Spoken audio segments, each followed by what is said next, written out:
नमस्कार सर्वांना, माझ्या यूट्यूब चॅनलवरती तुमच्या सर्वांचं मी स्वागत करते। तर हा माझा सेकंड व्लॉग आहे, ज्याच्या माध्यमातून मी माझी दैनंदिन जी कामे आहेत ते करत करत काही सकारात्मक गोष्टी तुमच्यासोबत शेअर करत आहे। तर बघूया आजचा व्हिडिओ कसा होतो, आजची कामे कशी होतात आणि आज कोणत्या गोष्टी मी तुमच्यासोबत शेअर करणार आहे। कुणाच्या बोलण्याचं कधीच टेन्शन नाही घ्यायचं। आपण कितीही चांगलं काम केलं, कितीही प्रामाणिक राहिलो तरी लोक काही ना काही बोलतातच। म्हणतात ना, कुछ तो लोग कहेंगे, लोगों का काम है कहना।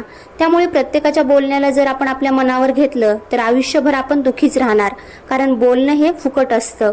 कुणाला काहीही बोलायचं असेल तर त्यासाठी पैसे लागत नाहीत आणि म्हणून त्यामुळे कुणी काहीही बोलतं। जर कुणी आपल्याला म्हटलं की तू काहीच करू शकत नाहीस, तर त्या लोकांच्या बोलण्यामुळे आपण थांबणार आहोत का? नाही ना। त्यामुळे त्यांना जे बोलायचं ते बोलू द्या। आपल्याला कोण काय बोलतं यावर आपलं भविष्य कधीच ठरत नाही, पण आपण जे काम करतो किंवा कसं वागतो या गोष्टीवर आपलं भविष्य मात्र नक्की ठरत असतं। त्यामुळे लोकांच्या बोलण्याचे गुलाम कधीच होऊ नका आणि आपण आपल्या मनाचे राजे बनायला शिका।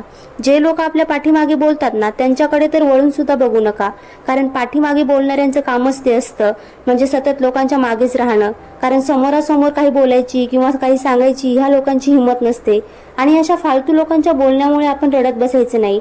आणि एक गोष्ट नेहमी लक्षात ठेवायची, जो पुढे जातो किंवा पुढे चालतो ना, त्याच्या मागेच लोक बोलत असतात। म्हणून ह्या लोकांवर लक्ष न देता आपण आपल्या मार्गावर चालत राहा। दुसऱ्यांच्या बोलण्यामुळे आपण आपली स्वप्न कधीच थांबवायची नाही किंवा सोडायची नाहीत। हे करशील तू, तुला हे जमेल का, म्हणजे अशी अनेक वाक्य आपण ऐकत असतो। जर त्याचं बोलणं ऐकून आपण थांबलो तर आपण स्वतःवरच अन्याय करत असतो। त्यामुळे आपल्या स्वप्नांची ज्योत कोणालाही कोणाच्या बोलण्यानं विझू देऊ नका। काही लोक आपल्यावर जळतात, म्हणजेच त्या लोकांना आपली प्रगती बघवत नसते, म्हणून ते आपल्याला टोचणाऱ्या शब्दाने बोलतात, टोमणे मारतात। त्यामुळे ह्या लोकांकडे आपण लक्ष द्यायचं नाही। जे लोक आपल्याला समजून नाही घेत ना, अशा लोकांच्या बोलण्याला, त्यांच्या मताला आपण महत्त्व देत बसायचं नाही। आयुष्यामध्ये वेळ खूप कमी आहे आणि वेळ कुणासाठीच थांबत नाही, त्यामुळे आपण आपला वेळ टेन्शनमध्ये वाया घालू नका। आपल्यासाठी प्रत्येक दिवस हा मौल्यवान असतो आणि तो दिवस जर आपण कुणाच्या तरी बोलण्याने वाया घालवत असतील ना, तर त्यामध्ये आपल्याच आयुष्याचं नुकसान होत असतं।